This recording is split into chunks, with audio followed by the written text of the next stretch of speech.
Joint sword 2024B ये उस military drill का नाम है जो ताइवान के बाउंड्री के आसपास चाइना कर रही है। पर इस मिलिट्री ड्रिल की खास बात है, कई सारे मिलिट्री ड्रिल्स चाइना ताइवान के आसपास करता है उन्हें डराने के लिए, लेकिन ये एक ऐसी मेजर मिलिट्री ड्रिल है जो एक चीज साफ कर रही है कि कैसे चाइना ताइवान को कमजोर करना चाहता है। और असल में उसका उद्देश्य ताइवान को इन्वेड करके कब्जा करने का नहीं, बल्कि उसे ब्लॉक करके, वहां पर एक ब्लॉकेड करके कमजोर करने का है।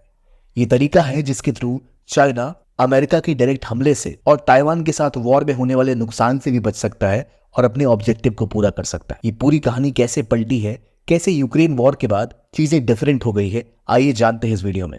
वेलकम टू ओनली आईएएस और आइए समझते हैं कैसे ताइवान चाइना का कॉन्फ्लिक्ट काफी डिफरेंट होता जा रहा है। हम सबको पता है कि ताइवान पर कब्जा जमाना चाइना का एक पुराना ड्रीम है, लेकिन जॉइंट स्वॉर्ड 2024A जो मई के महीने में हुई थी और जॉइंट स्वॉर्ड 2024B जो अक्टूबर के महीने में हुई है, इनमें कुछ खास चीजें देखी गई। यानी किनमेन, वुक्यू, डोंगयिन और मात्सुके आइलैंड के आसपास अपनी प्रेजेंस को बहुत ज्यादा बढ़ाया है चाइना ने। लगातार इन रीजन्स के आसपास अपनी एक्सरसाइजेज में लाइव फायर का डेमोन्स्ट्रेशन, यानी ताइवान के ऊपर दबाव बनाने की एक और कोशिश। असल में चाइना जो यहां कर रहा है उसे कहते हैं साइकोलॉजिकल वॉरफेयर, यानी वो ऐसी जगह एक्सरसाइज करता है, ऐसी जगह उसके नेवल शिप्स और उसकी आर्मी प्रेजेंट होती है जो ताइवान को एक तरह से चैलेंज करे कि आओ हम तुम्हारे एरिया में आ गए। और बदले में अगर ताइवान कोई भी एक्शन लेगा तो चाइना को एक बहाना मिल जाएगा कि देखो ताइवान ने हमारे ऊपर फायरिंग की, उसके बदले में ही हमने जवाबी कार्रवाई की है। बल्कि दूसरी तरफ चाइना बार बार उस इलाके में आके ताइवान की इनसिक्योरिटी को बढ़ाता है, उसके ऊपर साइकोलॉजिकल दबाव बढ़ाता है जिससे वो प्रेशर में आ जाए और लगातार उनके नॉटिकल एरिया में घुसने, उनके मैरीटाइम बाउंड्री के अंदर एंटर करके उनको भड़काने से लगातार दबाव बढ़ाता ही जा रहा है। पर इस मिलिट्री ड्रिल के बाद शायद चीजें बदले। रशिया यूक्रेन वॉर ने एक चीज सेट कर दी है कि छोटी कंट्रीज भी बड़ी कंट्रीज के साथ कंपीट कर सकती है। बड़े नेवल शिप्स लेकर किसी भी देश के ऊपर अटैक करना उतना आसान आज के टाइम में नहीं है। और ताइवान के पास तो अमेरिका और जापान का सीधा सपोर्ट है। पर आज तक जो नहीं हुआ वो इन्वेजन ना होकर ये ब्लॉकेड की कोशिश चाइना करना क्यों चाहेगा? असल में कई सारे जर्नल्स ने और रिसर्च इंस्टीट्यूशंस ने हाल में ये पब्लिश किया है, जिससे यह साबित होता है कि चाइना के लिए आज के टाइम में ताइवान पर अटैक करना उतना आसान नहीं है जितना हम समझ रहे थे। असल में चाइना से ताइवान के ऊपर अटैक करने में दूरी बहुत कम है, पर क्योंकि ताइवान एक आइलैंड है तो उसके ऊपर इन्वेड करना कुछ हद तक मुश्किल भी होता है, लेकिन उसे ब्लॉकेड करना किसी और देश की तुलना में बहुत ज्यादा आसान है। जितनी आसानी से रशिया ने यूक्रेन के ऊपर हमला कर दिया, उतनी आसानी से चाइना ताइवान के ऊपर हमला नहीं कर सकता, पर बड़ी ही आसानी के साथ ताइवान को कमजोर और मजबूर कर सकता है कि वो उनकी बात माने। कुछ इस तरह देखिए, ताइवान को जब हम देखते हैं तो हमें पता है ताइवान एक आइलैंड है जो चारों तरफ से पानी से घिरा हुआ है, लेकिन ताइवान एक ऐसा देश है जिसकी पूरी इकोनॉमी ट्रेड पर निर्भर है और इस ट्रेड की निर्भरता उसे कमजोर बनाती है। इस देश में पोर्ट्स हैं जिन पोर्ट्स के थ्रू ट्रेड होता है। वो पोर्ट्स ऐसी जगह पर हैं जो कि ताइवान को बचाते हैं किसी भी अटैक से, लेकिन ब्लॉकेड के मामले में ताइवान को और कमजोर बनाते हैं। आखिर ये कैसे हो सकता है, चलिए वो समझते हैं। असल में जो मिलिट्री ड्रिल्स आज चाइना ताइवान के आसपास कर रहा है, उससे चाइना ये भी समझ सकता है कि शिपिंग रूट्स क्या हैं। वो ऑलरेडी उसे पता भी हैं, पर अगर कल को वो चाहे तो उन ट्रेडिंग रूट्स को, उन शिपिंग रूट्स को डिस्टर्ब कर सकता है, जिससे ताइवान के साथ ट्रेड करना किसी भी देश के लिए मुश्किल हो जाए। आज एक युद्ध की स्थिति में अमेरिका या जापान ताइवान को बचाने जरूर आएंगे, लेकिन अगर हम ग्लोबली जाए तो ताइवान की बैटल, जिसे टीडी के नाम से भी कहा जाता है, वो शायद कभी ना आए, क्योंकि बिना उसके भी ताइवान के ऊपर लगातार दबाव बना सकता है चाइना। ताइवान के आसपास जो मेजर पोर्ट्स हैं वो लगभग 20 से 80 बिलियन तक के आसपास का बिजनेस देखते हैं। और अगर हम काओसियांग की बात करें जहां 159 बिलियन तक का वॉल्यूम ऑफ ट्रेड देखा जाता है, वो पोर्ट्स हैं जिनके आसपास अगर पीएलए खड़ी हो जाए या चाइनीज नेवी खड़ी हो जाए तो उनको कमजोर करना काफी आसान हो जाता है। काउंसिल फॉर फॉरेन रिलेशंस के एक आर्टिकल के हिसाब से भी चाइना का इन्वेड करना ताइवान को बहुत मुश्किल है। अगर वो ताइवान को इन्वेड करने की कोशिश करेंगे तो सबसे पहले उन्हें इस आइलैंड तक पहुंचना पड़ेगा। और ये सी जो ताइवान स्ट्रेट का सी है, ये इतना ज्यादा डिस्टर्ब रहता है मॉनसून की वजह से और चॉपी वाटर्स की वजह से कि ताइवान पर हमला करने के लिए बहुत कम टाइम है चाइना के पास। कुछ ही ऐसे महीने हैं जिनमें चाइना की नेवी बड़ी आसानी से ताइवान तक पहुंच सकती है। ये छोटा सा स्ट्रेट असल में एक ऐसा इलाका है जहां मॉनसून्स और समुद्री लहरें कुछ ज्यादा ही खतरनाक हैं, जो बिल्कुल भी इजी नहीं है किसी भी नेवी के लिए घुसकर ताइवान पे अटैक करने के लिए। इसके अलावा ताइवान की जो टेरेन है वो भी काफी मुश्किल बनाती है ताइवान पर अटैक। ताइवान के आसपास जाने के लिए उन्हें इंपॉर्टेंट पोर्ट्स पे पहुंचना होगा और चाइना की शिपिंग और चाइना की नेवी अगर यहाँ पर जाने की कोशिश करती है तो वो बहुत कम इलाके हैं जहां वो सक्सेसफुली उतर सकते हैं। चाइना के बड़े बड़े शिप्स अगर अटैक करते हैं ताइवान के ऊपर तो उनके पास पहुंचने के लिए कुछ ही पोर्ट्स हैं, और वो पोर्ट्स के अलावा बाकी जो इलाका है या तो वहां बीचेस है या तो वो ऐसा टेरेन है जहां पर बड़े डीप वाटर शिप्स पहुंच ही नहीं सकते। एयरफेयर वॉरफेयर के मामले में दिक्कत यह है कि आसपास जापान के होने की वजह से और फर्स्ट आइलैंड चेन में अमेरिका की प्रेजेंस की वजह से इन एरियाज तक पहुंचना बहुत मुश्किल है।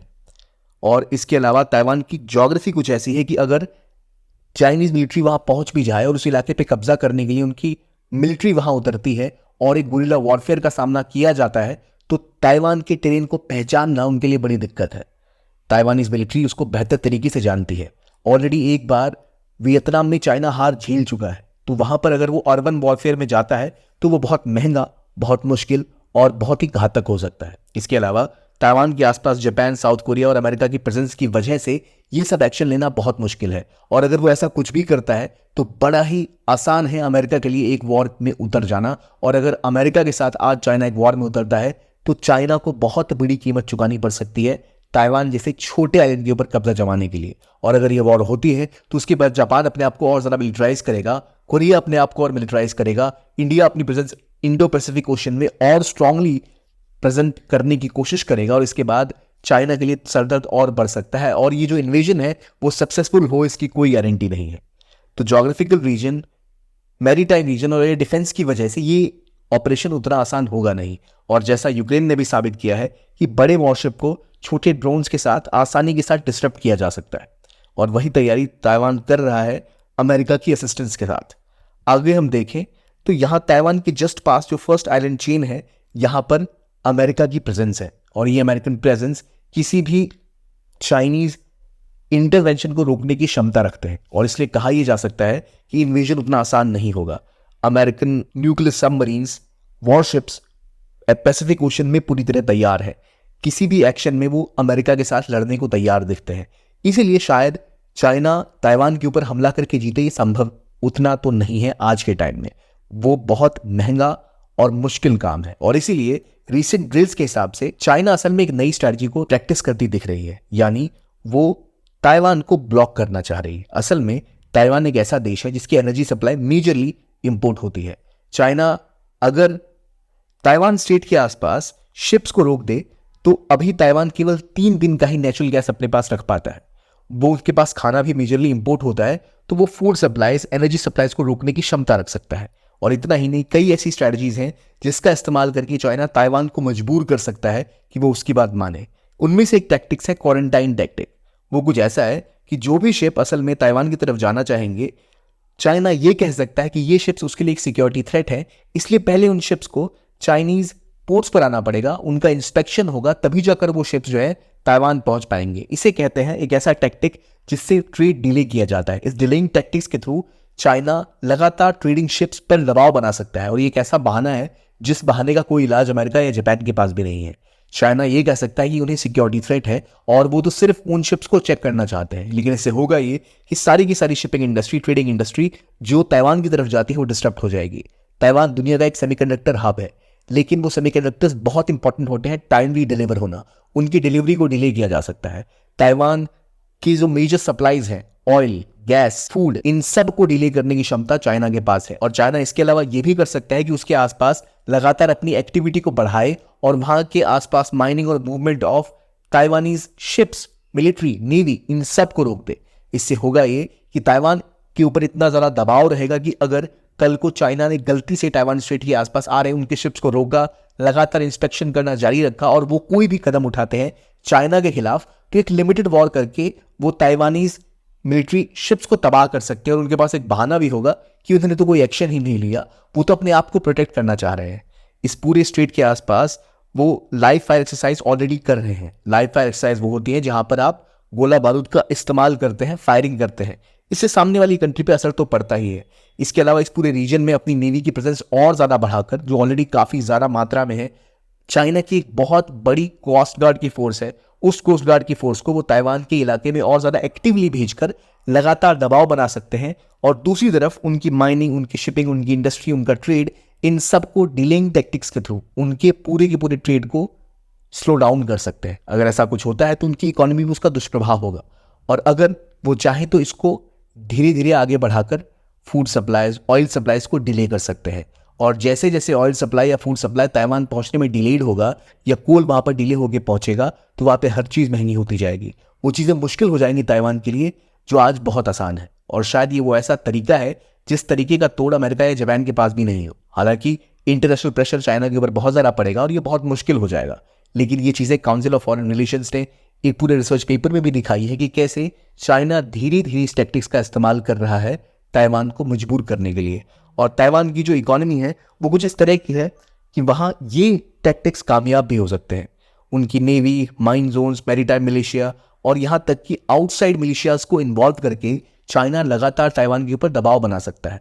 और ये एक नज है, नज यानी एक तरह से साइकोलॉजिकल इशारा है ताइवान को कि आप हमारी बात सुनिए वरना हम आपको तबाह कर देंगे। अगर ऐसा कुछ वो करता है तो उन्हें सीधा वॉरफेयर में उतरने के बजाय ब्लॉकेड करने की क्षमता मिल जाए। अभी Chinese air force, navy submarine fleet, surface fleet, rocket fire, coastal air defence forces और सैटेलाइट सिस्टम कुछ ऐसे हैं जो चाइना को केपेबल बनाते हैं काफी आसानी के साथ इनडायरेक्ट ब्लॉकेड और डायरेक्ट ब्लॉकेड करने का ताइवान के खिलाफ। ताइवान के स्ट्रेट में अगर अपने आप को वो स्ट्रांगली पुश करें तो एक काम क्लियरली वो कर सकते हैं, जो है ताइवानी ट्रेड को डिस्टर्ब करना। असल में ताइवान एक ऐसा देश है जिसकी जीडीपी बहुत ज्यादा मात्रा में इंपोर्ट के ऊपर डिपेंडेंट है, और इंपोर्ट के अलावा जो इंपोर्ट है वो ऑयल, गैस, कोल, इन सब का इंपोर्ट है, फूड का इंपोर्ट है। और अगर हम बात करें एक्सपोर्ट की तो उनका पूरा का पूरा ट्रेड एक्सपोर्ट से ही चलता है। सेमीकंडक्टर्स हो या जो भी टेक्नोलॉजीज हो वो मेजरली एक्सपोर्ट करते हैं। 60% से भी ज़्यादा उनकी जीडीपी का शेयर एक्सपोर्ट से आता है। तो अगर उनके आसपास एक्सपोर्ट्स को लूजन कर दिया जाए, डिले कर दिया जाए या कमज़ोर कर दिया जाए तो ताइवान का ट्रेड तहस नहस हो सकता है, वहाँ की इकोनॉमी बर्बाद हो सकती है। और शायद इसीलिए आज के टाइम में ताइवान को अटैक करने के मुकाबले, इन्वेड करने के मुकाबले चाइनीज़ टैक्टिक्स हैं कि इसको ब्लॉक किया जाए, ब्लॉकेड किया जाए। और अगर वो ब्लॉकेड करने में सक्सेसफुल हो जाते हैं तो शायद ताइवान की इकोनॉमी इतनी ज़्यादा डिस्टर्ब हो जाएगी कि वो उनकी बात मानने को तैयार हो जाए। लेकिन ये ब्लॉकेड भी उतना आसान नहीं होगा। अमेरिका और उनकी नेवल फ्लीट वहाँ तैयार है, जापान का सपोर्ट उन्हें मिल रहा है, और जैसे जैसे एक्टिविटीज़ ताइवान के आसपास बढ़ रही हैं जापान भी अपनी मिलिट्री को और स्ट्रांगली पुश कर रहा है, अपनी नेवी को और ज़्यादा पुश कर रहा है। आगे क्या होगा ये किसी को नहीं पता, पर ये एक सिस्टम और एक पिक्चर हमें उभरता हुआ इस रीजन में दिख रहा है। देखते हैं आगे क्या होता है। ये था ये video. Keep on watching only IAS।